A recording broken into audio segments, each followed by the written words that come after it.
Bueno,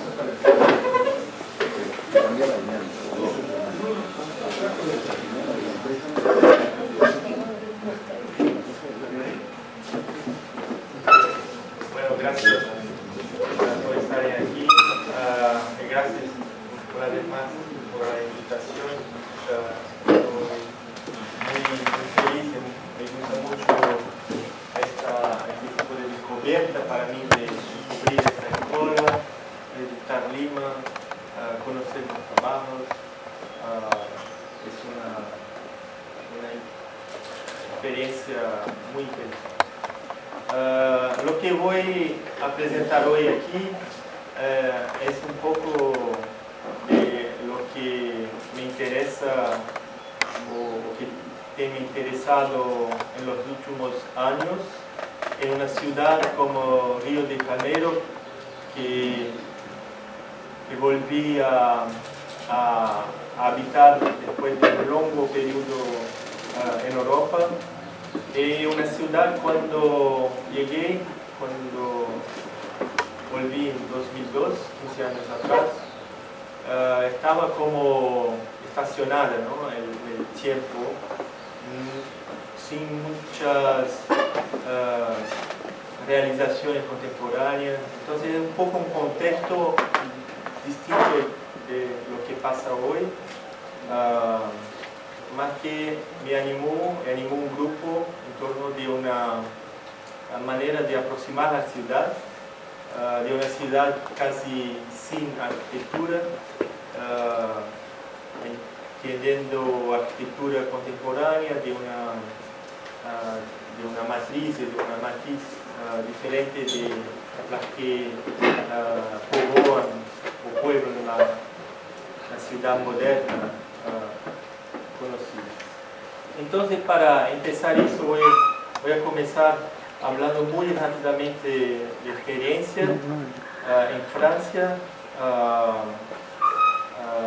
donde puedo hoy decir que fueron para mí iniciática en la abordaje, en la aproximación que voy a problematizar aquí.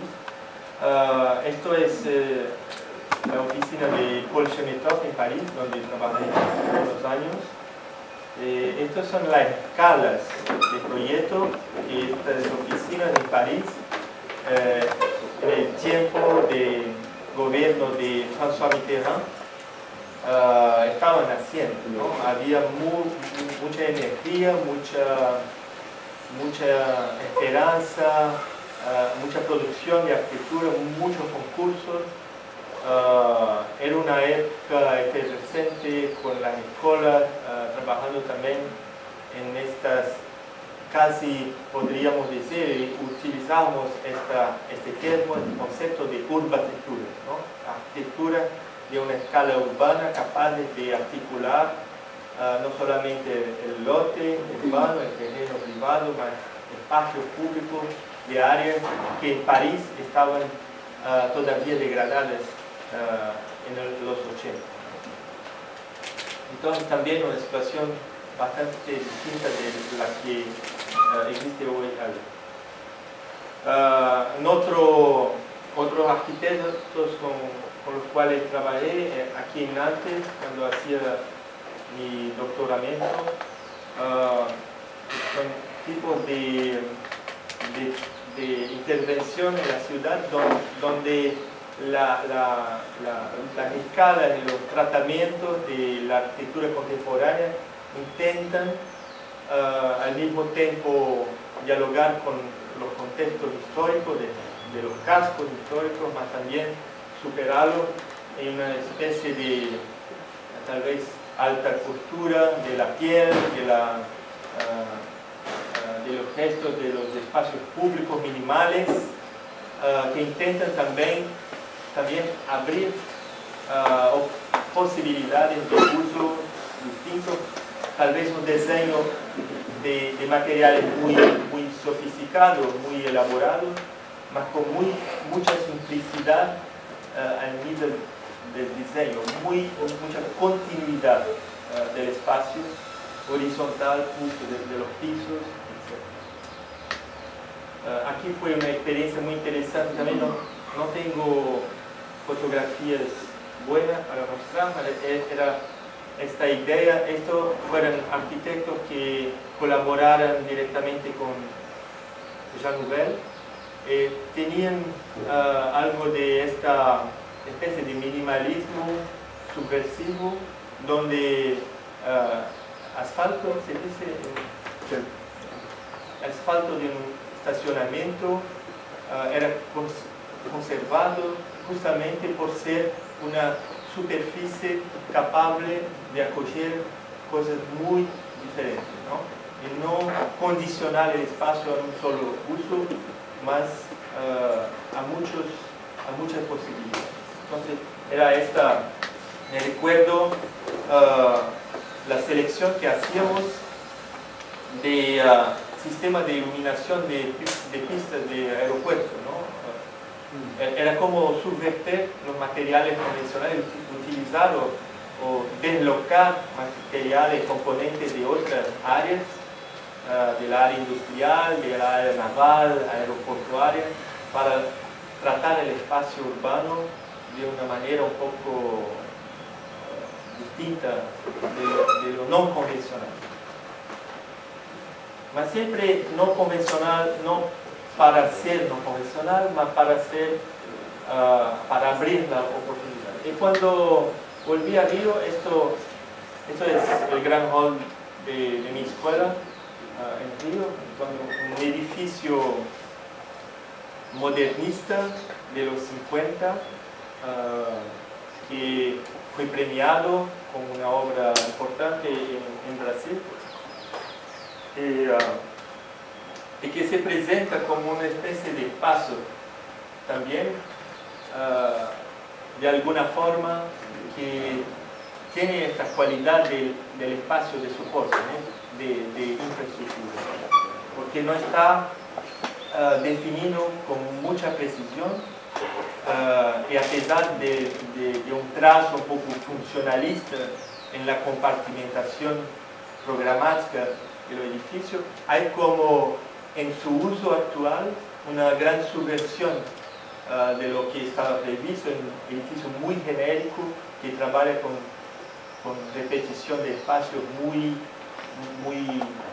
parecidos, que permiten a una sala de aula de ser al mismo tiempo sala de aula, atelier, laboratorio, oficina de la administración, etcétera, etcétera, etcétera. Estas cualidades que están de alguna manera también presentes en la producción de una arquitectura moderna de los 40, 30, 40, 50 del siglo pasado en Río, fueron para mí una redescoberta con estos hoyos de alguien que había frecuentado esta producción contemporánea internacional en Francia y en Europa. Entonces empecé a trabajar con la ciudad. Esto es una imagen de los talleres urbanos, con los cuales los llamamos talleres integrados.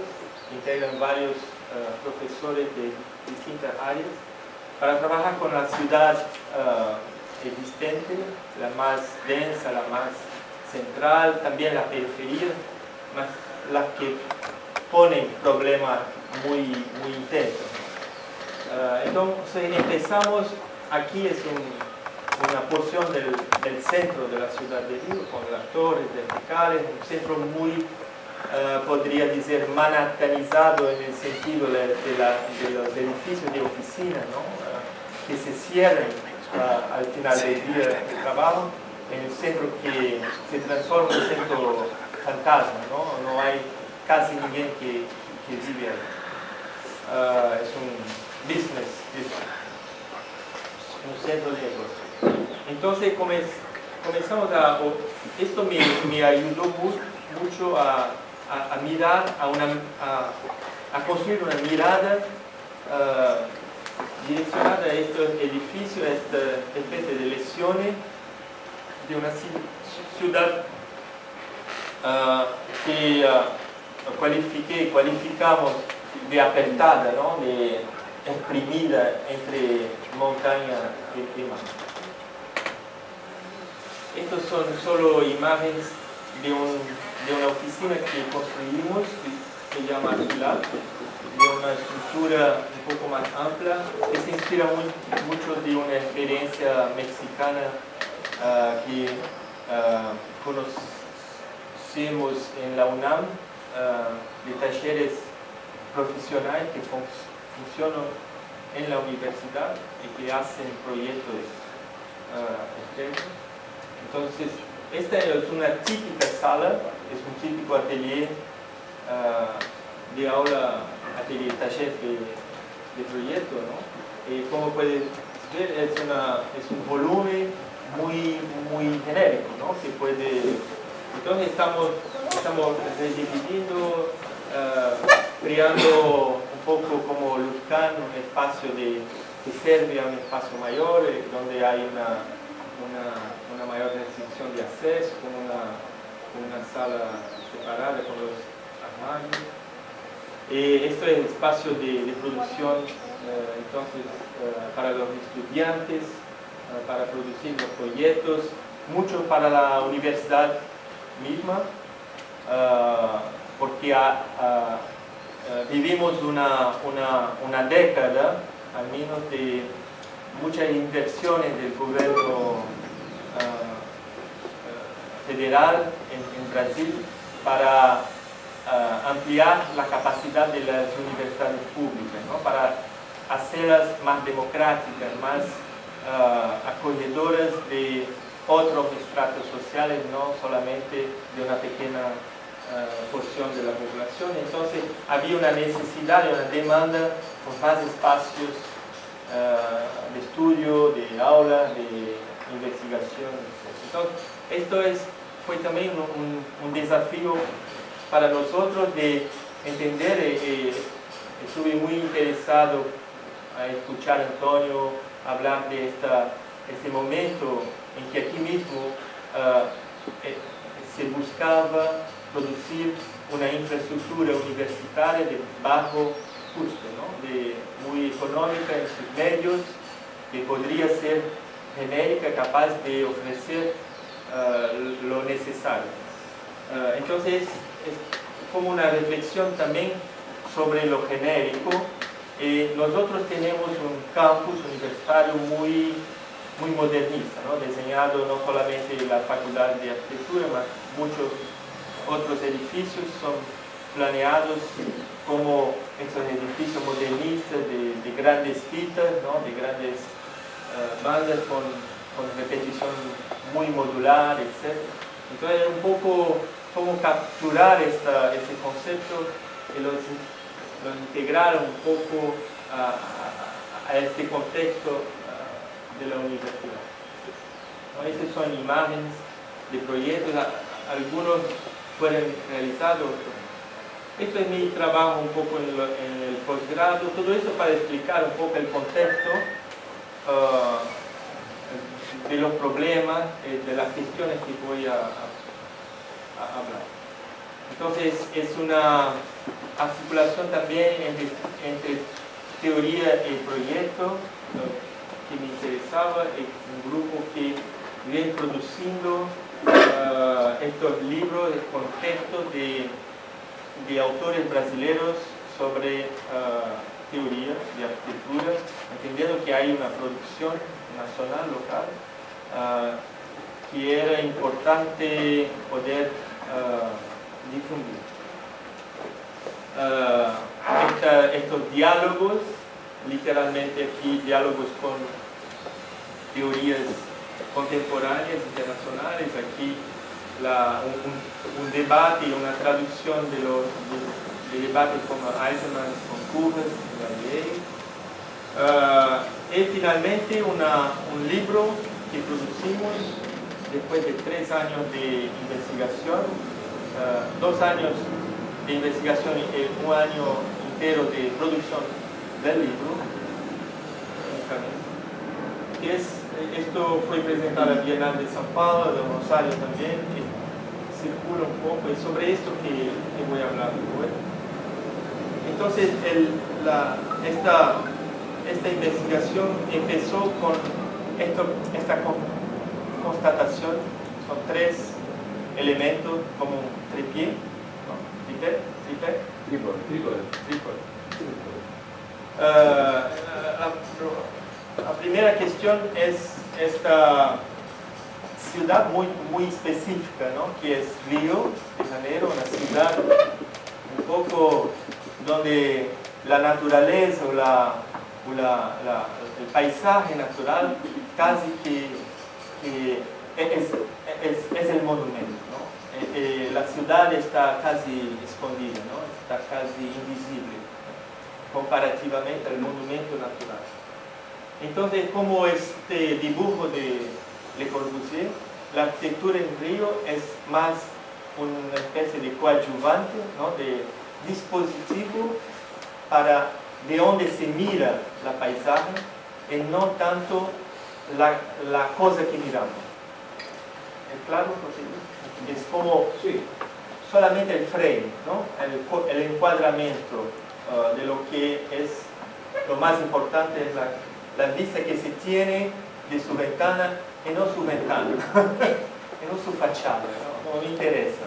Y cuando volví a Río en los debates con los profesores, los debates en el Instituto de Arquitectos, para mí fue muy impresionante este posicionamiento intelectual de los arquitectos recusando la decisión formal, diciendo que la decisión formal es lo que menos importa, es resultante de un programa, es resultante de había como un cancelamiento de todo un papel que la arquitectura en Europa, al menos me parecía importante. En Francia, ¿no? La ciudad se produce con mucha visibilidad, porque si no hay ciudad no hay nada.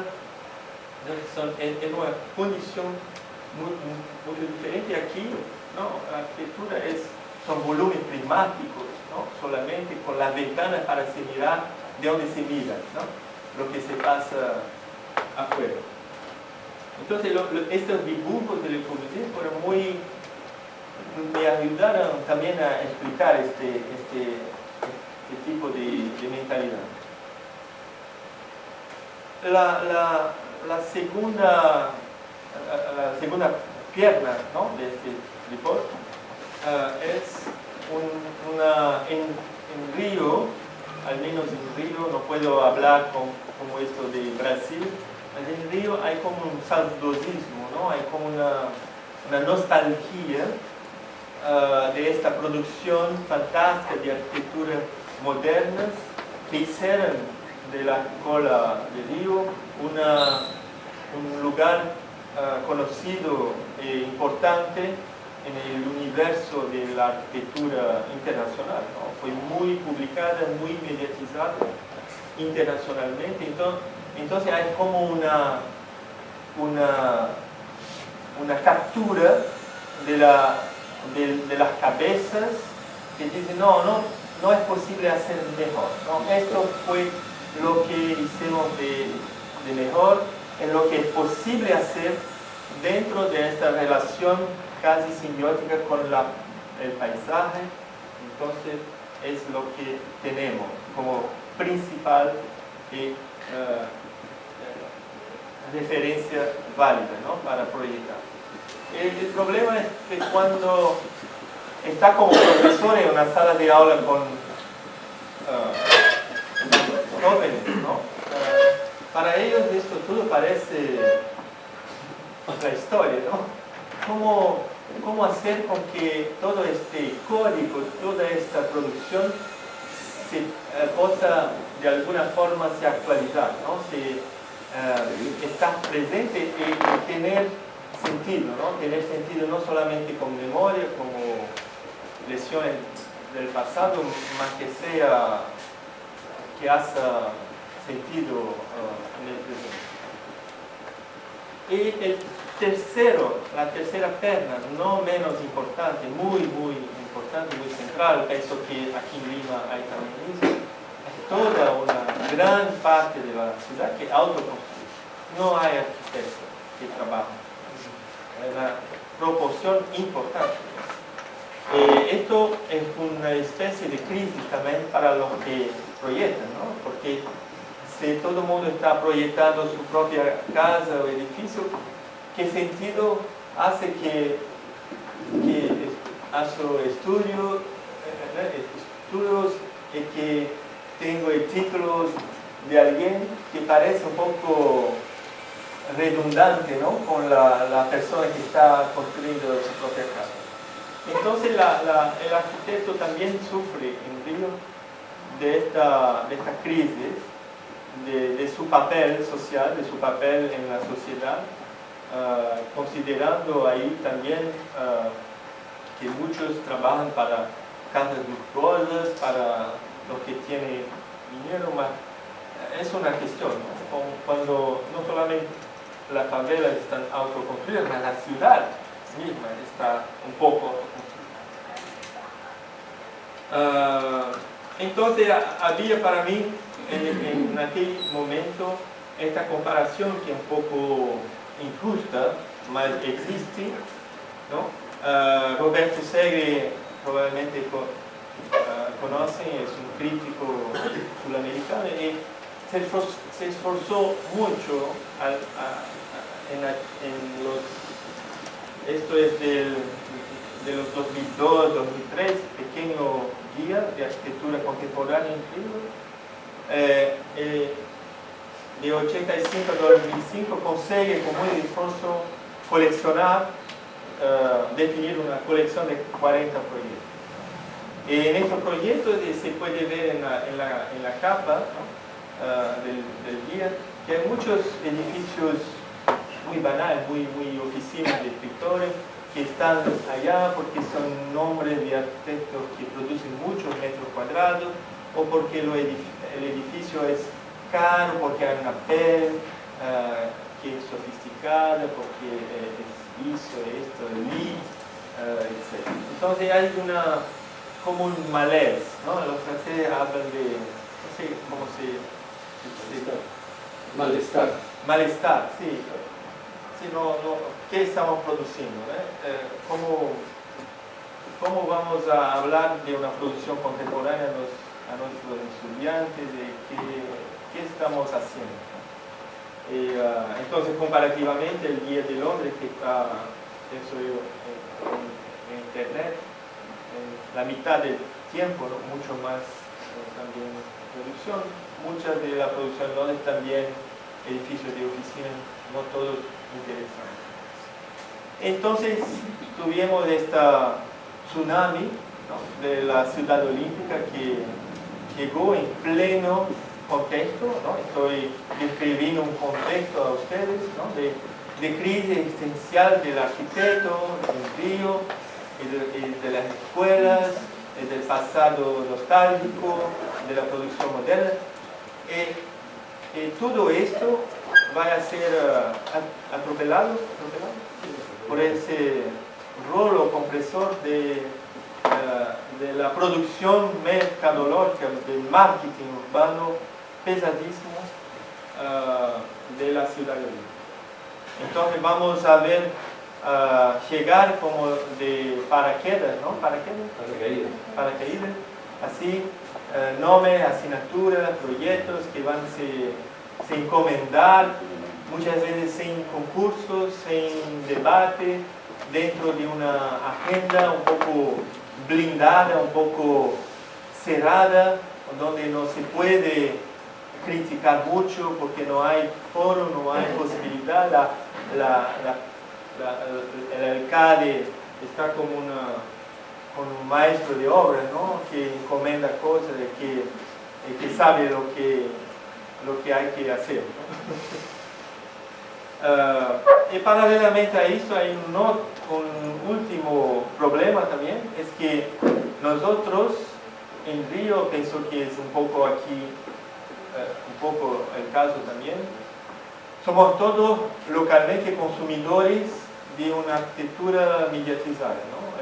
Internet, fotográfica, fotogénica, y muchos estudiantes de arquitectura no tienen contacto con esas obras, no saben ni cómo el espacio, entonces son es un conocimiento muy parcial, ¿no? muy precario, vimos aquí en algunas propuestas estas recetas, ¿no? Que aparecen. Fernando habla del genérico internacional, ¿no? Podría estar en toda parte, porque es un poco la cultura que estos blogs de actualidad arquitectónica internacional difunden, ¿no? Propagan. Entonces cuando estamos un poco alejados en nuestras realidades un poco periféricas de la producción, no periférica culturalmente, de la producción, de la gran producción de arquitectura contemporánea, lo mostré ahora poco Londres Río, ¿no? Estamos un poco también dependientes de esta intermediación mediática, ¿no? No es posible como para mí fue posible como estudiante en Francia de ir a ver lo que estaba en las revistas, ¿no? De ir a ver, de ir a tocar, ¿no? Es muy más distanciada esta relación. Entonces, la principal, puedo decir hoy, la principal motivación de esta investigación fue que de permitir a nuestros estudiantes de tener contacto con una producción contemporánea. En un primer momento, lo que hice es que organicé grupos de viaje. Fui a Europa, fui a Francia con lo que conocía, hablamos con estudiantes míos, ¿no? Y era un esfuerzo descomunal, ¿no? Y mi taller era conocido como el taller de la viaje, ¿no? Entonces los estudiantes ya sabían que tenían que se organizar cuando se inscribían en el taller para viajar.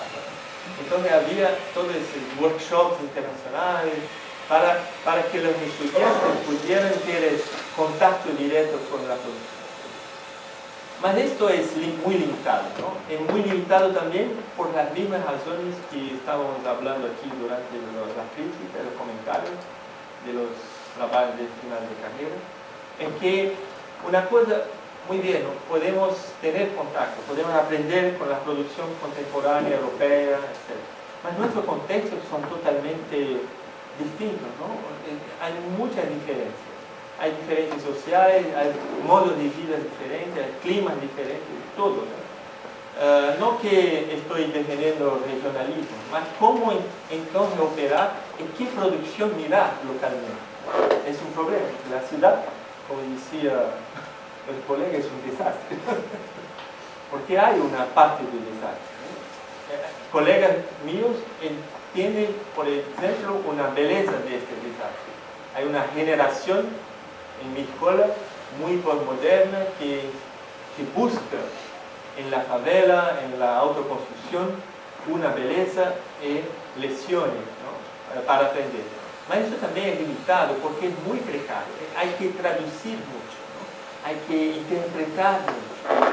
Es un esfuerzo también. Entonces, en términos de experiencia vivenciada, cuando todo es muy precario, es muy difícil para un estudiante de superar, ¿no? De mirar para allá de lo que está viviendo en el primer plano.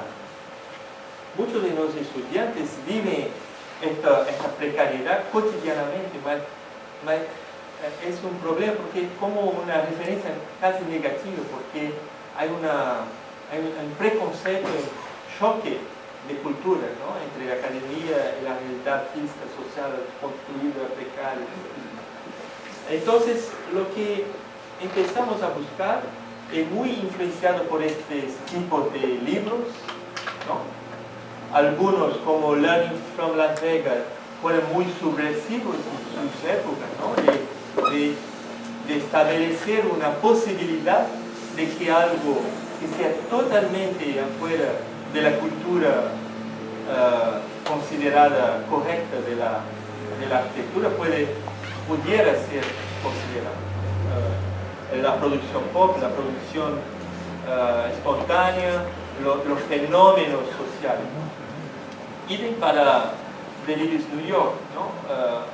esta capacidad de ver en esta ciudad producida con fuerzas económicas y no necesariamente con arquitectos pensando todos los espacios, ¿no? Una arquitectura más deshumana, más agresiva. Hay colegas míos ainda de esta generación postmoderna que detestan los discursos de Kurz porque este gallo es totalmente hipócrita, cínico, está hablando de belleza donde solo hay interés económico, financiero, qué porcaría. Y este pequeño libro amarillo, lo Made in Tokyo, que fue para nosotros tal vez lo más próximo que lo intentamos hacer, son arquitectos japoneses, probablemente lo conocen, jóvenes que viajando el mundo y volviendo a Tokio decían, nuestra ciudad no es la colección a pesar de en Tokio tener en una producción contemporánea, sofisticada, elaborada, que está también en el blog. Ellos dicen, no, la mayor parte de la ciudad no son edificios fantásticos, son edificios malos, ¿no? Feos, el desastre, un poco de ciudad que no hay ciudad, no hay privacidad, calles complicadas, mucho autoconstruida también, ¿no? Entonces fueron a pescar, a observar cosas que con esta mirada empezaron a parecer extraordinarias, ¿no? Lecciones como la autoescuela, la escuela para, ¿cómo se llama? ¿Autoescuela? Sí. Que ocupa el techo, ¿no? De un gran centro comercial. Un techo, un terrazo que no se veía para nada, ¿no? Es como una relación mutualística, ¿no? De oportunista, ¿no? Hay una superficie disponible, la ciudad no tiene espacio, todo es muy apretado, denso, entonces vamos a hacer un negocio con el centro comercial para usar esta gran superficie para una otra actividad económica, ¿no? Intensificando el uso. Entonces, un poco con esa mirada que empezamos esta especie de excursión en la ciudad de Río, también utilizando, porque para nosotros fue muy importante en términos de, no solamente de entendimiento de lo que estábamos intentando observar, más también de representación, ¿no? El poder de representar las cosas, ¿no? A los estudiantes, que fueron para nosotros el público principal, ¿no?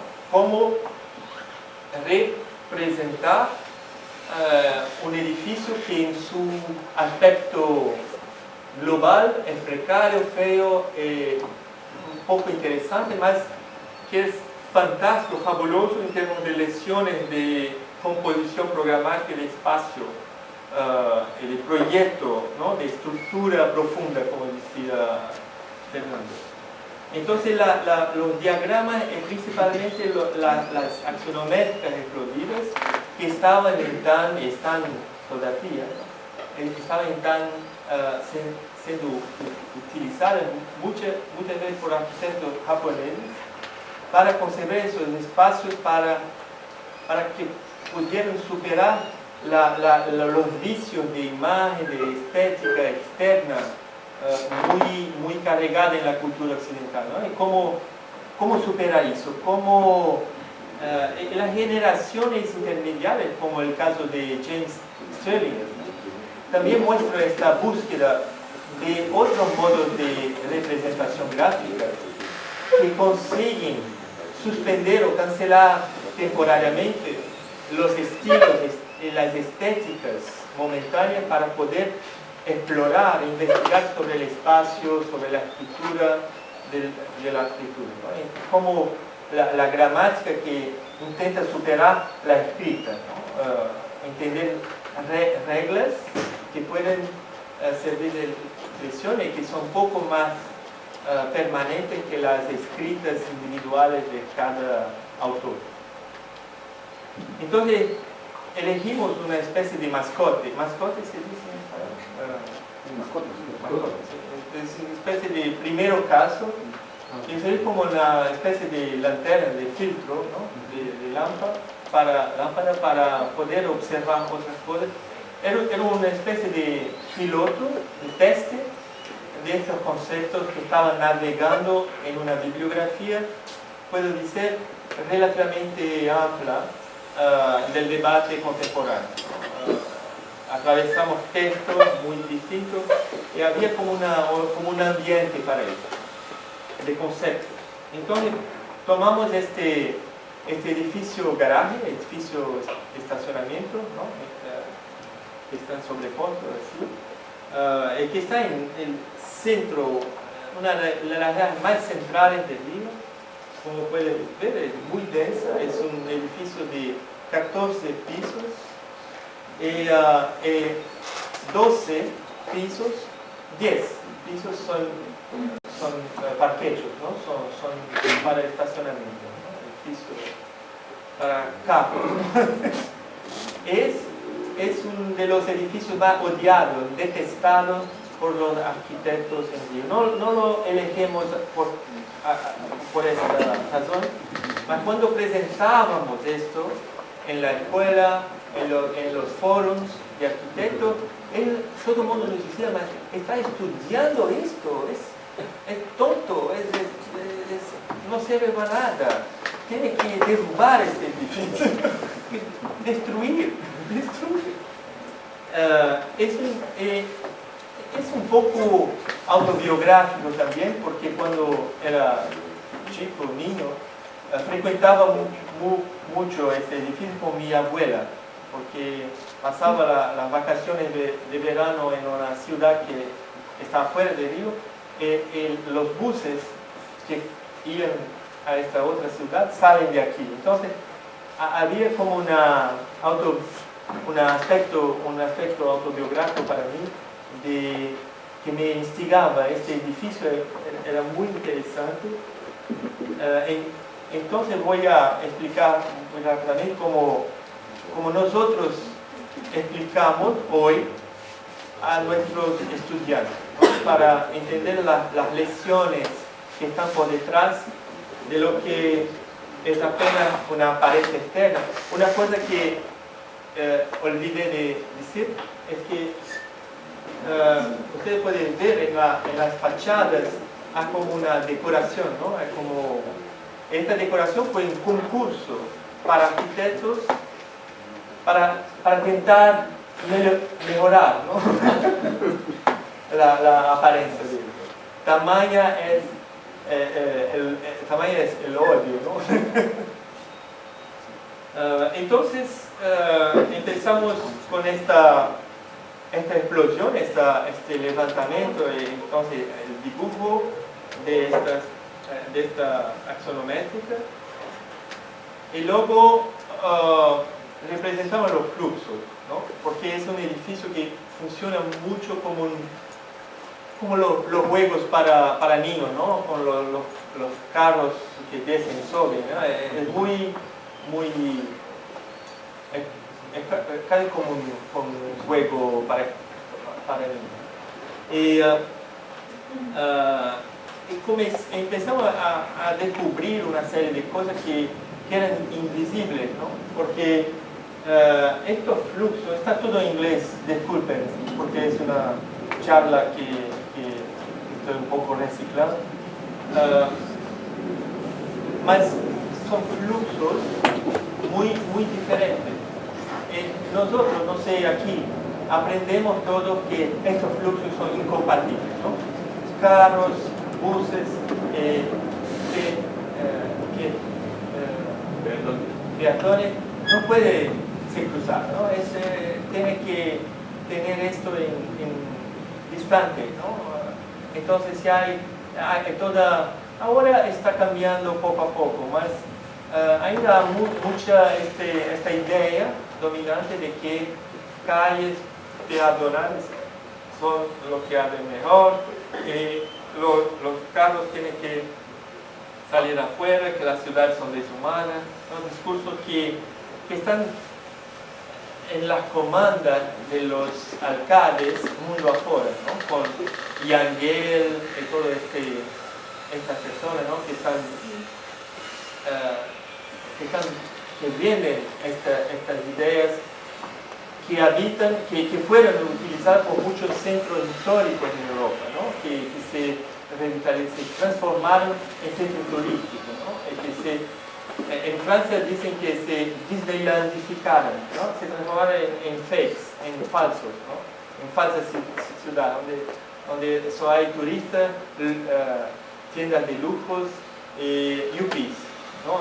Los jóvenes que ganan mucho dinero en los mercados financieros, ¿no? Entonces comenzamos a ver que este edificio, para allá de la imagen que podría, recordamos, ser mejor, ser más interesante, estimulante, es un mecanismo impresionante de gestionamiento y de articulación compleja de fluxos, en principio incompatible. Hace con que un flujo peatonal puede pasar transversalmente a los flujos de los buses, porque ponen un poco acima de los peatones, aprovechando una pequeña diferencia topográfica entre una calle y otra. Entonces crea una galería comercial donde si no atentas no va a haber ningún bus, ¿no? Está un circuito de calles peatonales que atraviesa el edificio en los dos niveles que son conectadas a calles para peatones. Y los buses pasan en el otro sentido, ¿no? Entran y salen por calles en las otras fachadas. Y no se cruzan. Y lo que es impresionante es que de la galería comercial hay que subir un pequeño nivel de escalera para acceder a las plataformas de embarque y desembarque, ¿no? Es la única calle filmada por Google Street que pasa dentro de un edificio en Río. Entonces, mismo Google Street consideró que es una calle donde los buses pasan. Y la gente, hay muchas historias. La gente, por ejemplo, toma el circuito, parte del circuito rojo, para pasar de una calle a otra en carro, ¿no? En coche. Porque cuando está todo congestionado, ¿no? Cuando hay, ¿cómo se dice? Hay como un circuito y hay un panel que te recibe a la entrada cuando está dirigiendo. Se entró por aquí por engano, se enganó, ¿no? Sale por aquí. Entonces hay una salida que permite atravesar el edificio en coche sin pagar estacionamiento. Entonces conecta calles que funciona como una especie de viaducto, ¿no? Interno. Y hay, por ejemplo, el administrador, los últimos pisos, como son muy lejos de la calle, son menos atractivos para el parqueo, para el estacionamiento. Entonces se transformaron, se convirtieron en salas de aula para una universidad privada, que tienen ascensores que suben directo, no pasan por el estacionamiento. Y el administrador del edificio nos dice que si llegas a mañana con una propuesta de actividad que paga más que el estacionamiento, lo alquila, ¿no? lo hace negocio, ¿no? Hay historias también que hay plazas de estacionamiento, ¿sí? Que están orientadas vista al mar, son más caras que las que no están, porque funciona también como una especie de drive-in motel para las parejas. Entonces hay toda una serie de historias impresionantes, que es un dispositivo intenso, ¿no? Que hay como un camaleón que toma aquí y aprovecha lo que pasa en la ciudad. Esto es lo que hicimos en el libro, cada vez un zoom para que se pueda ver un poco. La idea, los gráficos y las fotos en el libro son negro y blanco, ¿no? Son monocromáticos, porque la idea es que el libro es apenas un intermedio, ¿no? La idea es que los estudiantes puedan ir, ¿no? a ver, a experimentar el espacio. Entonces, empezaron a hacer arquitecturas contemporáneas totalmente en diálogo directo con un debate internacional top, actualísimo, ¿no? Y solamente no están asignadas con ningún gran mestre, ¿no? De una gran estrella internacional, están se comportando un poco como arquitecturas de una ciudad que no deja de ser contemporánea, mismo sin tener arquitecturas contemporáneas asignadas por arquitectos contemporáneos. Esto para nosotros fue una abertura, una liberación de la crisis, ¿no? Empezó a ser. Y los estudiantes empezaron a se estimular con eso, ¿no? Esto empieza ahora a ser una agenda de proyectos de taller, ¿no? Entonces empezamos el semestre con este debate, con las visitas. Los estudiantes van a los edificios, hacen vídeos cortos de 1 minuto sobre la experiencia. Hacemos esto en el taller, discutimos, y los trabajos, los proyectos se buscan a hacer parte de la colección, ¿no? Como se inseriendo en una colección, una familia de cosas que funcionan sintonizadas con esas ideas de un comportamiento metropolitano, un comportamiento intenso de oportunidad. Para poder trascender este primer caso teste, que fue increíble para nosotros, utilizando la bibliografía, los textos, los conceptos del debate internacional, establecemos algunas categorías, ¿no? Conceptos claves para entender un poco más y poder observar cosas que hacen parte de la misma familia. Entonces, disculpen más una vez, inglés. Entonces, hibridez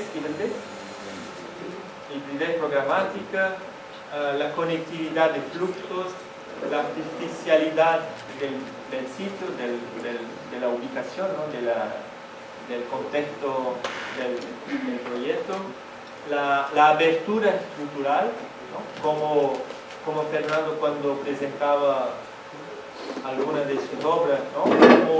Cómo hacer que el proyecto sea capaz de acoger actividades no programadas, ¿no? Que la estructura no hay una relación directa con la estructura constructiva, pero no es solamente constructiva, hay también esta idea de una estructura espacial capaz de aceptar, ¿no? Cosas que no están programadas, previstas. Y esta idea que llegó tarde en la investigación, porque buscábamos escapar a la imagen, ¿no? a lo que nos parecía ser una especie de límite y de obstáculo a la observación de estas lesiones. Entonces la cuestión de la imagen llegó muy tarde y llegó con una idea de autonomía, como la imagen que un proyecto en sí, que no tiene a ver con la estructura con las propuestas de la arquitectura. Es un proyecto de interfaz, ¿no? Es por eso que me interesó mucho hoy la estrategia de conservar de Paulo, por favor, ¿no? La estrategia de este proyecto de conservar esta fachada, que para mí es un proyecto casi autónomo, ¿no? que se resuelve un poco de manera independiente de lo que pasa internamente, ¿no? Es como un disfarce, ¿no? Una fantasía de carnaval, ¿no? Una camuflaje. Entonces voy a mostrar algunos casos que están en el libro. Lo troce y pienso que va a estar en la biblioteca aquí, para consultar. Son casos todos en vivo, porque la idea es que es un guía para, no un guía B, es un guía un poco como un manual para aprender una manera de mirar. Entonces la primera de estos conceptos es la hibridez programática. Había y todavía hay una actualidad de este concepto, ¿no? Estamos todos viendo aquí en los proyectos de final de carrera mucho esto presente, ¿no? De combinar uso, para ser más intenso.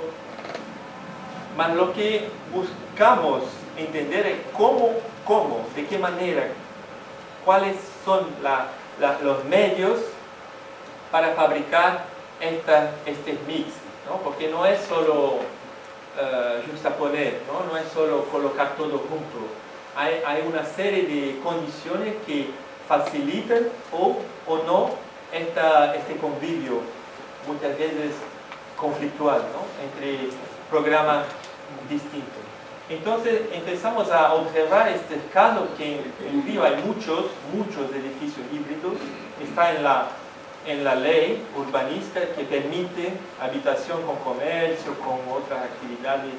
Entonces eso es muy común y muy conocido, muy natural, mas estamos en busca de las lecciones para fabricar esto en un proyecto, y no solamente como en Nueva York, en las lecciones de curas, de decir que el ascensor basta el ascensor, el cardapio de los botones en el ascensor para hacer un edificio programático.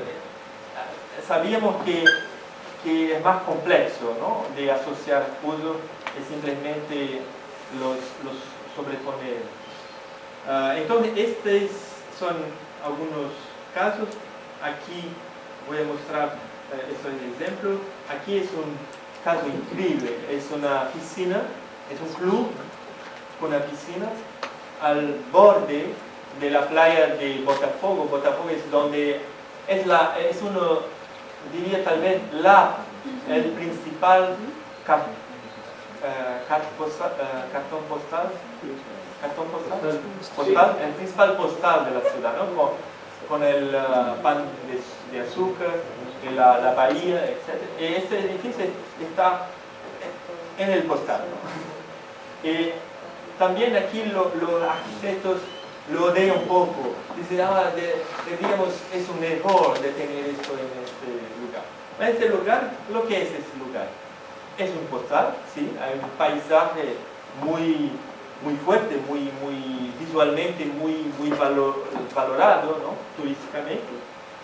Es lo que el nivel de la piscina está explorando, ¿no? Como ambiente, porque se coloca como un plano superior que se abre hasta la bahía, el paisaje de la colina icónica.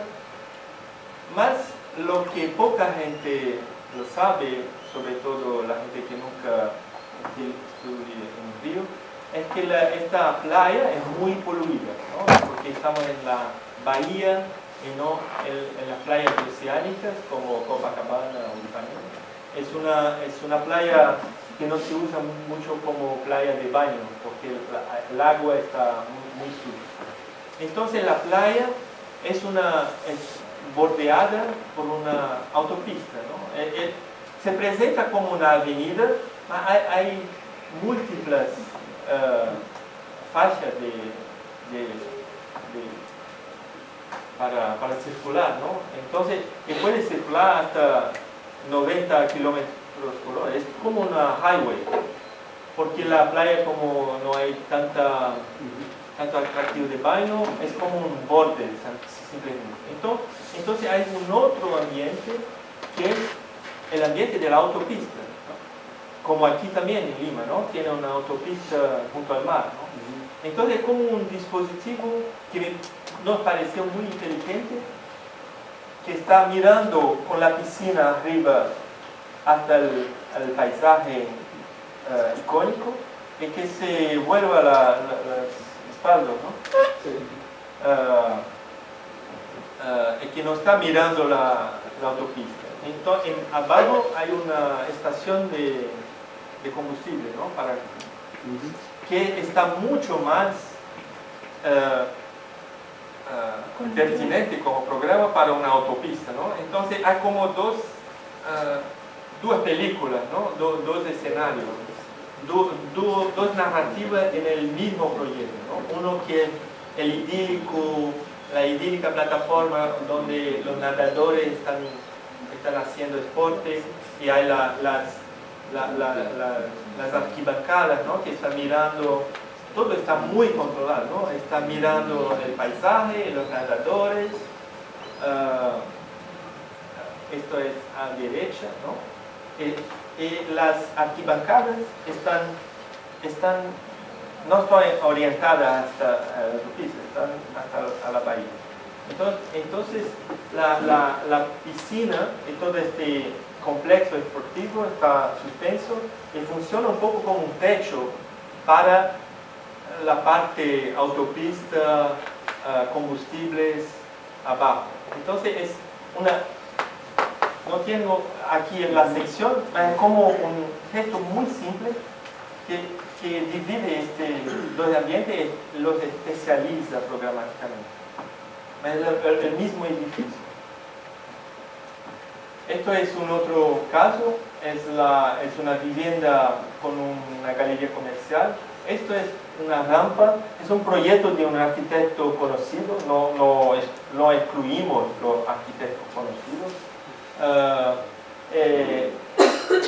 Se llama Mindling, y aquí hay esta rampa es muy generosa, como pueden ver, ¿no? Es ancha, está atravesando la galería comercial, muy suavemente, conecta la calle, el nivel de la calle, con una terraza. Podemos ver aquí, este dispositivo aquí, conecta con una terraza, y en este nivel, una especie de losa elevada, de jardín elevado, hay una iglesia. Entonces es un espacio privado, mas se presenta como un espacio público en un barrio como Copacabana, que es muy denso.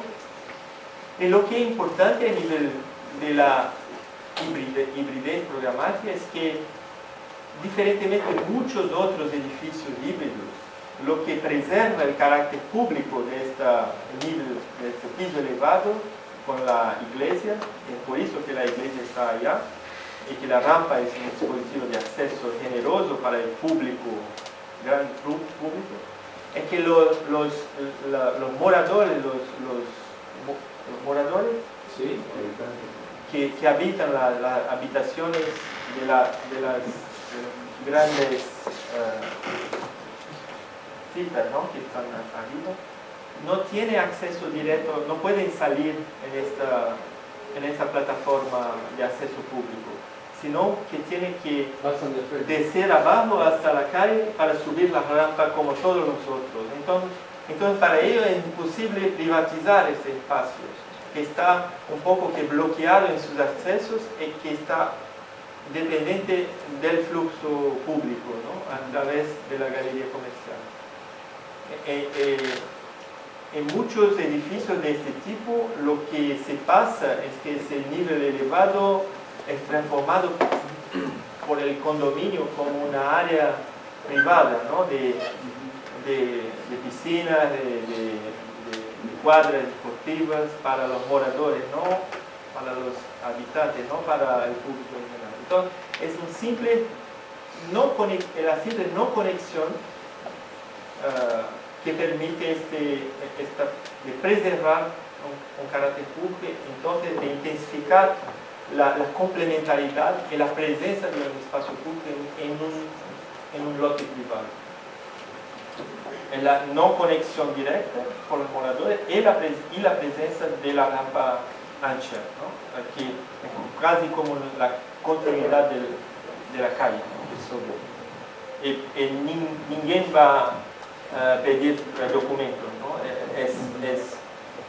Porque hay una iglesia, ¿no? Que es frecuentada, hay una capilla que es frecuentada por otra persona del barrio, ¿no? Entonces es como una plaza, ¿no? Entonces es muy sutil, es lo que preserva en el proyecto estas relaciones. Aquí rápidamente es un club como el Downtown Athletic en Nueva York, en el manifiesto de Cubas. Es una sobreposición también de programas. Voy a ser muy rápido porque si no es muy demorado. Mas lo que pasa cuando vimos la fachada es que parece un edificio como los otros, ¿no? Convencional, proporcionado, muy clásico, ¿no? En su composición de fachada. Lo que pasa es que estos grandes pilares son como la manera de descargar la fuerza del peso de la piscina que está arriba, y descarga por la fachada porque adentro hay cuadras deportivas que no son visibles de la fachada, mas ocupan dos pisos, dos fileras de ventanas, ¿no? Entonces las dos fileras intentan expresar más pisos, mas solo hay un gran piso y hay cuadras polivalentes deportivas adentro. Entonces es como un disfraz también, ¿no? Está disfrazando estos programas menos usuales en el centro de oficinas, de negocios de Río, para proponer un programa un poco exótico para aquella área, ¿no? Para poder combinar, ¿no? Con los edificios de oficinas tradicionales que están vecinos, hace como si fuese más uno, ¿no? Mas no es exactamente. Entonces es una especie de subversión que me parece muy inteligente, y este desplazamiento de la fuerza hasta los planos de fachada también permite de tener en el piso térreo un teatro que no podría existir con pilote pasando adentro, ¿no? Entonces es una manera de proporcionar una serie de programas, incluso la piscina, a través de una serie de estrategias de estructura y forma. Esto no voy a comentar, sino es muy demorado.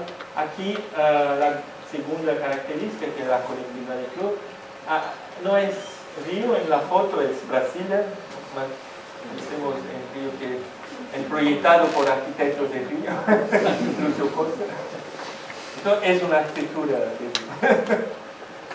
Y aquí es un caso muy interesante también en el centro de la ciudad de Río. Voy a mostrar directamente esta imagen más fácil. No sé si pueden ver aquí un antiguo monasterio jesuítico, franciscano. Y había una colina más grande que fue parcialmente destruida para crear aterros y expandir la ciudad. Y para abrir sobre todo las avenidas que están a la izquierda de la imagen, un proyecto del comienzo de los años 70 para rodoviarista, ¿no? Para ligar los espacios apretados en el centro con las grandes avenidas para las freeways, ¿no? Solamente esto fue muy lento, ¿no? Entonces la conciencia patrimonial, la crítica postmoderna frenó todo esto, ¿no? Políticamente fue imposible de continuar abriendo esta gran vía aquí,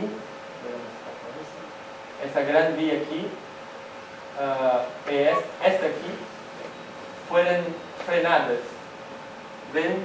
Aquí el casco más antiguo se preserva y la vía se interrumpe, ¿no?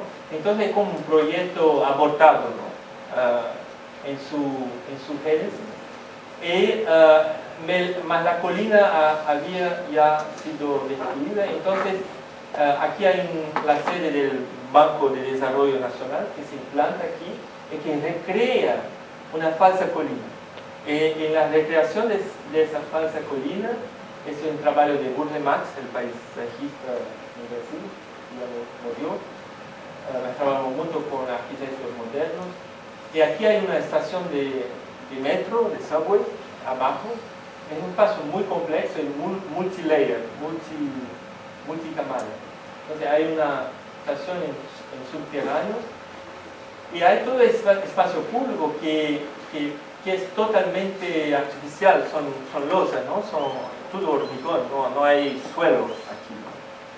Es todo hueco, ¿no? Y tiene pisos y más pisos de estacionamiento abajo, ¿no? Porque para crear estas torres de oficina, la legislación, los códigos urbanos exigen una proporción de emplazamiento, ¿no? Para los costos. Entonces, hay prácticamente la misma, no la misma altura, más muchos pisos abajo. Entonces, es muy complejo. Es uno de los espacios que más me gusta en Río, porque los peatones pueden atravesar todo eso, se ligar a todas las calles alrededor. Entonces no es un terreno impermeable, sino muy complejo y muy conectado. Y hay un trabajo, no sé si pueden ver aquí, de hormigón inclinado para imitar una especie de aclividad o de declividad con jardines, y pasa debajo a plazas de teatro, hay un gran teatro abajo con pisos de rampas. Entonces es el tipo mismo de proyecto que es como que presenta a nuestros estudiantes una especie de esperanza, ¿no? De que, ok, fue un gran esfuerzo, mas vamos a entender cómo esto se proyectó, ¿no? ¿Qué son las calidades? ¿Cómo entender estas relaciones entre peatones, flujo de carro? Estas avenidas como si fueran abortadas, funcionan hoy como un gran terminal, ¿no? Para buses que se quedan aquí. Entonces, la avenida terminal con oficinas, teatro, metro, espacio público, comercio informal que utiliza el espacio público, no sé si aparece aquí, pero están por aquí. Es un gran espacio que se llama Cayó. Este es el piso más icónico conocido de la compañía de Tetron. Esto es un otro, no voy a explicar todo, es otro tipo de plaza también que funciona en multicamadas. El tercer concepto es la artificial de sitio. Y la foto icónica es esto aterro, ¿no? Aterro se dice cuando se construye sobre el mar, una superficie. Es un relleno. Relleno. Voy a aprender. Entonces es un relleno para el aeropuerto que hoy funciona, el pequeño aeropuerto que vaya a vuelos nacionales domésticos. Y es empieza a un gran área de relleno donde existe hoy un gran parque, ¿no? Todo esto es dentro de la bahía de Río.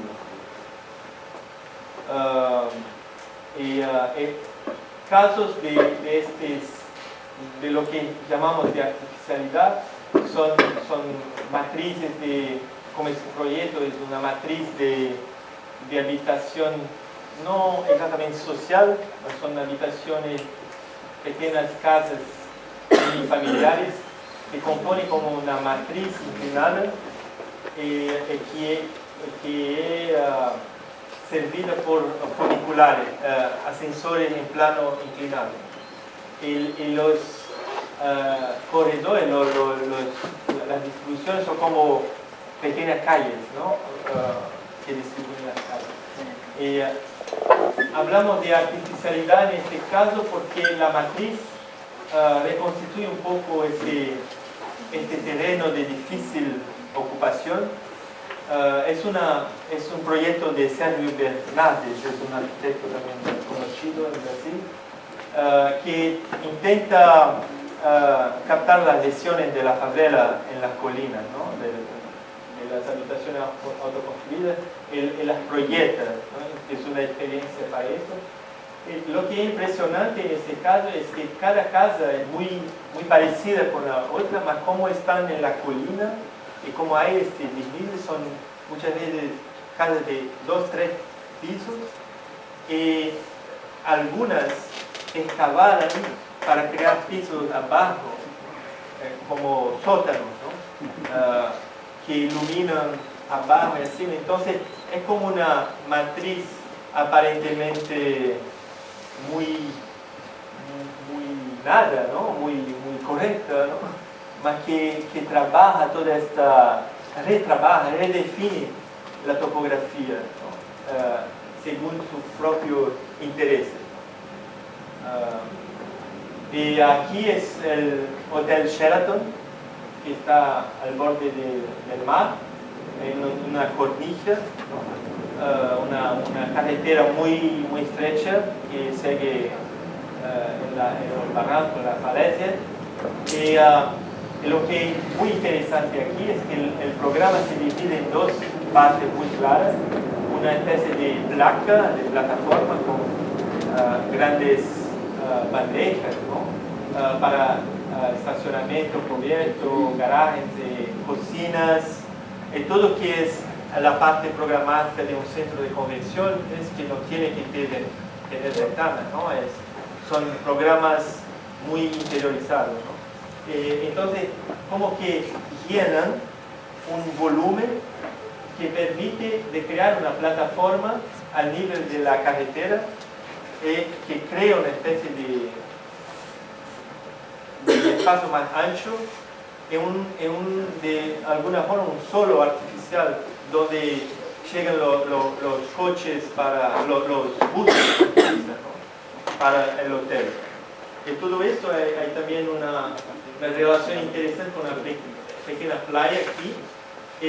Como pueden ver, el nivel de estacionamiento están detrás una faixa de habitaciones. Entonces el hotel pensó, no vamos apenas tener habitaciones en la torre, vamos también a ocupar esa fachada junto a la playa, muy atractiva, que no sirve a nada a los estacionamientos, ¿no? Entonces hay una serie de movimientos así estratégicos en el proyecto que van aprovechando la situación. Esto es para mí el masterpiece en Río, es el parque que hablé ahora poco, con el relleno. Todo es artificial, ¿no? No sé si todo es artificial. Aquí hay como el concepto de pathway, ¿no? Donde hay una vía expresa donde se va a 90 km por hora entre 4 faixas. Y esto es longitudinal, ¿no? Sigue al longo del borde del mar. El parque y la circulación de peatones es transversal. Una vez más, cómo hacer que esta eficiencia, ¿no?, de la vía expresa puede se combinar o puede convivir con un parque de peatones a una velocidad mucho más baja. Entonces hay dos grandes estrategias de atravesamiento. Estos pasajes anchas, que no son como subsuelo, no son como sótanos, son apenas de ligeras declividades, porque todo el relleno está trabajado topográficamente para acomodar estas relaciones transversales, ¿no?, de atravesamiento. Entonces no hay como un esfuerzo que el peatón tiene que hacer para bajar y subir. Hay como un movimiento muy natural porque es muy ancho. Y como pueden ver, hay luz entre los viaductos, ¿no?, entre las puentes y todo eso lo medí. Está a 2 metros 15. Entonces el pasaje tiene 2 metros 15 de altura. Puede casi tocar el hormigón del viaducto donde están corriendo los coches, los buses. Entonces hay como una escala humana, que esta escala humana gana mucha generosidad, que es muy ancha, que no hay esa sensación de pasar en un túnel para el peatón. Y la otra estrategia son estas pequeñas pasarelas. Como puedes ver, también arrancan no del nivel cero de la calle, mas van subiendo progresivamente en unos morritos de topografía, como que en continuidad del parque, ¿no? Entonces vamos subiendo sin perceber y atravesamos las autopistas. Esta es más icónica y más expresiva, fue diseñada por Afonso Reyes junto al Museo de Arte Moderno. Presta o incorpora un poco este movimiento casi de deformación de la velocidad de los coches, ¿no?, de la autopista, ¿no? Está deformada por este viento, ¿no? Es muy expresionista, ¿no? Y como pueden ver, las pasarelas no hay mucho esfuerzo. Las pequeñas morritos, la colina, la topografía, ayuda también a isolar un poco las autopistas. Entonces cuando está en el parque no tiene esta sensación que hay en la autopista, ¿no? Porque es no hay mejor isolante, ¿no?, que la masa, ¿no?, la tierra. Entonces es natural, es como jardines, que no hay para los coches tampoco, no hay todos los elementos de una autopista, no hay como guardrails, no hay, es todo como si estuviese, incluso cuando está en su coche, es como un paseo en el parque, ¿no? Es muy excitante cuando está a 90 km/h y ver el jardín como si estuviese también como una especie de peatón a alta velocidad. Esto es un domingo. El domingo se cierran las autopistas a la circulación motorizada y las pistas que son asfálticas, etc., no tiene tanta dificultad en ser reapropiadas por el peatón, porque todo es coherente con la escala del peatón también, ¿no? Los jardines, no hay límites de autopista, todo es muy ambiguo, ¿no?, entre alta y baja velocidad.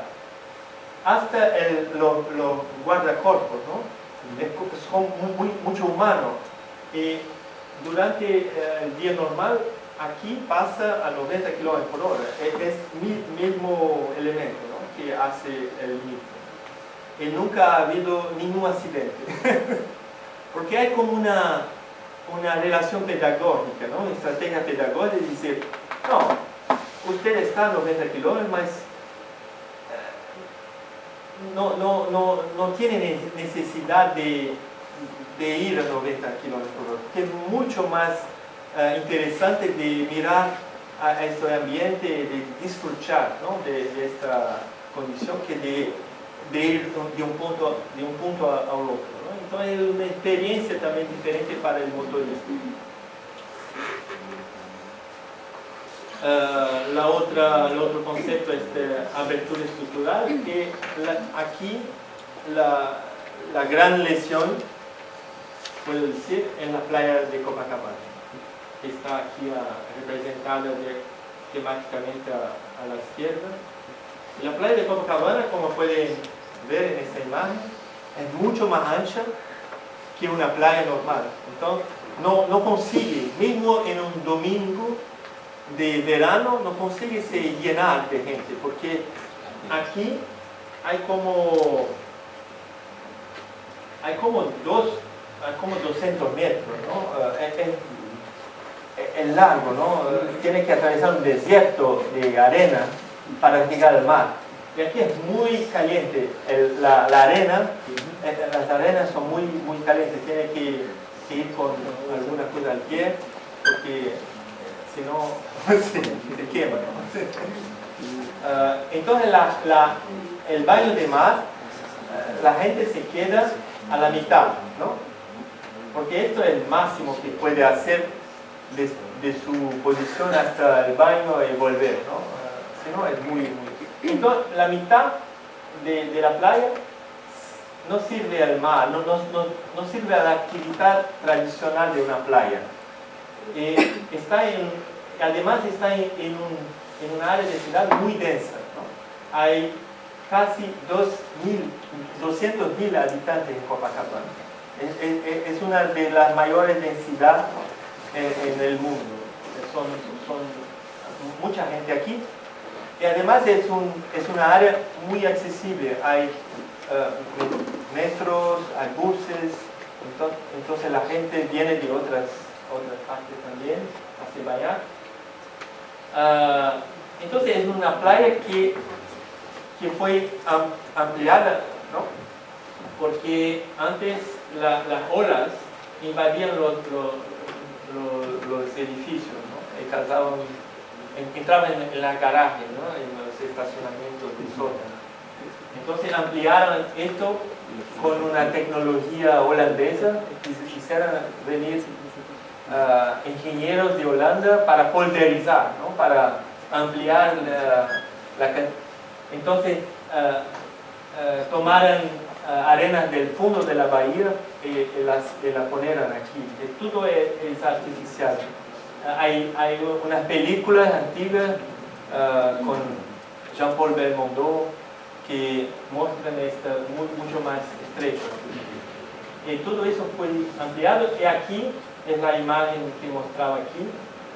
Sirvió también para crear una infraestructura de colector de esgotamiento, ¿no? que colecta a lo largo de la playa todo. Entonces es una playa que parece, pero no es lo que parece, ¿no? Es más lo que... Lo que es muy interesante, por eso que la clasificamos en este concepto de abertura estructural, es que toda esta arena que nos sirve al baño, sirve a millones de otras cosas, ¿no? Es como un campo abierto de posibilidades por las ciudades. Es una estrategia que la gente piensa, es una arena, es una playa, mas funciona de manera mucho más amplia, ¿no? Y acepta estructuras que sean temporarias y que están destinadas a usos que el gallo que amplió la playa no había previsto de nada. Incluso lo que descubrimos es que el trabajo de piso aquí, en la parte más sólida, digamos, es un trabajo de Brunel Max también, un proyecto de piso. Y mucha gente dice, el proyecto de piso, ¿no? Y lo que es interesante es que Brunel Max colocó muchas pocas cosas sobre el piso, ¿no? Entonces es como una gran obra de arte, ¿no? Que se mira como un gráfico. Cuando estamos aquí, este suelo, este piso es muy continuo, muy continuo. Entonces puede aceptar instalaciones muy también diversas, que no tienen mucho esfuerzo para se implantar o para modificar los usos, ¿no? en los programas. Y para las arenas, ¿no? El lugar que se ofrece en la ciudad como mucho más que una playa. Es muy difícil de tener esto en una playa convencional, porque las playas normalmente se especializan como playas, no son tan anchas. 200 metros, empezamos a hablar de algo más que la playa. Hasta cuando el Papa intentaron hacer esto en la ceremonia en un terreno en la periferia del río, el terreno se inundó. Entonces, ¿dónde podemos poner tanta gente? En la playa de Copacabana. Fue la sola posibilidad. Y la última, entonces, una cosa importante sobre esto, que decimos en el libro, en la lección aquí, es como que el proyecto recusa el espacio aéreo, recusa de ocupar el espacio aéreo. Entonces ofrece el espacio aéreo para otras arquitecturas, otras posibilidades, ¿no? Entonces es una intención, no es una causa, ¿no? Hace mucho poco de ocupación de lo que llamamos el eje Z. Z. Entonces, ocupa mucho poco este eje Z. Entonces, con esto en la mano, la última que voy a hablar rápidamente, nuestros estudiantes empiezan a pensar, a proyectar de manera un poco diferente. Es como hablar un idioma un poco diferente, ¿no? Estamos hablando de eje Z, de piso continuo, de accesos que son restrictos o permitidos, de topografías que permiten de cruzar fluxos, de muchas cosas, ¿no? De cómo aquí también disfarces, proyectos autónomos de fachada que para nosotros, para muchos colegas, incluso para mí, cuando estudié, es una cosa que no es buena, ¿no? Es mala, de tener de hacer una decoración de fachada que no tiene relación con lo que se pasa internamente. Los arquitectos con quien trabajé, los segundos, no Shemetov, los otros que trabajan con Jean Nouvel, me impresionaba de ver que pegaban los dibujos que hacíamos para un concurso y ponían en una copiadora deformando las posiciones de ventana. Eran habitaciones, ¿no? Era un proyecto de habitación residencial. Nosotros decíamos, bueno, ¿cómo las ventanas no van a corresponder a los cómodos, ¿no? A las pesas, a las salas, no sé? No importa, es un proyecto que hay una autonomía. Entonces fui también un poco ingresando en este mundo loco de una arquitectura que subvierte reglas que aprendemos a naturalizar como correctas o no correctas.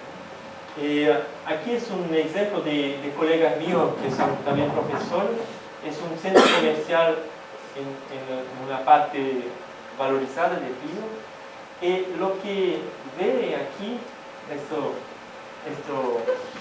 vidrio es una falsa abertura. Quiero decir que esto que es una pared ciega,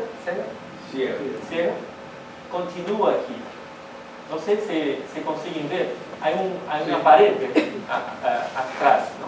Entonces, los vidrios no sirven a casi nada, a iluminar nada. Están como las menciones de Venturi, como un galpón decorado, ¿no?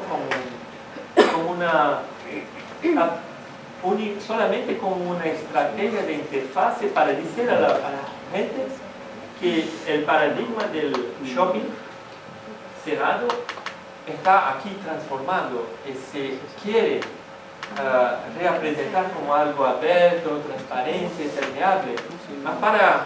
Para abrir todo esto no es económico, no es viable, ¿no? Y ainda más el concepto de caja cerrada para un centro comercial es excelente porque hay como una alienación temporal del consumidor que no sabe más si es día o noche, está como encapsulado en un universo paralelo de consumo, ¿no? Y para las tiendas, las estrategias de iluminación de las vitrinas, ¿no? Es perfecto, una caja completamente isolada. Entonces, ¿cómo combinar esto con una estrategia de marketing, de apertura y de acogimiento externo, ¿no? Entonces, es una fantasía, que es un disfraz, ¿no? Que cuesta caro. Es lo que explico a mis estudiantes, es que alguien aceptó a pagar para hacer una fachada extremadamente costosa, ¿no? A frente de una pared para comunicar. Entonces es un proyecto que es totalmente autónomo, que lava las manos, como decimos en Brasil, en relación a lo que pasa internamente. Es como una otra lógica, ¿no? Que es autónoma y separada. Entonces, no voy a comentar porque es muy demorado. El caso de la derecha es muy interesante, son como dos torres de oficina, que parecen como dos torres de oficina. Una torre es torre de oficina, la otra es un edificio garaje, más que tratada externamente con las mismas fachadas, los mismos materiales que la oficina, porque estamos en un borde también marítimo, un área valorizada, y los emprendedores, ¿no? El mercado inmobiliario no quería absolutamente que apareciese una torre con coches, ¿no? Entonces camuflan los coches con un vidrio fumé que no puede ver los coches, y los coches suben y descen con ascensores automáticos, todo es automatizado. Entonces no hay ninguém en esta torre, hay solamente máquinas, mas aparece disfrazada con la misma ropa que las oficinas. Esto es, entonces hicimos también un esfuerzo de poner eso en una especie de escala de 0 a 3, 0, 1, 2, no para valorar, no para avaliar o decir que una cosa es mejor que la otra, ni mismo más intensa que otra, para poder gráficamente poder comparar cierto comportamiento, ¿no? Como algún proyecto era más o tenía más estrategias de un tipo y otro más de otro. Entonces podemos ir como una especie de rosa de viento, ¿no? ¿Rosa de viento? Entonces, para saber un poco dónde sopla el viento de cada proyecto. Entonces, es como comenzamos a brincar con eso, ¿no? A jugar. Poder ver así una colección. Es una etapa futura de la investigación, que de observar posibles correlaciones entre esas cosas. Mas esta notación es un poco también subjetiva, ¿no? No es tan precisa. Entonces, los grados 0, 1 y 2 son muy amplios, ¿no? Son muy poco precisos. Es más para poder comparar. Entonces termino con esta imagen de la exposición en São Paulo.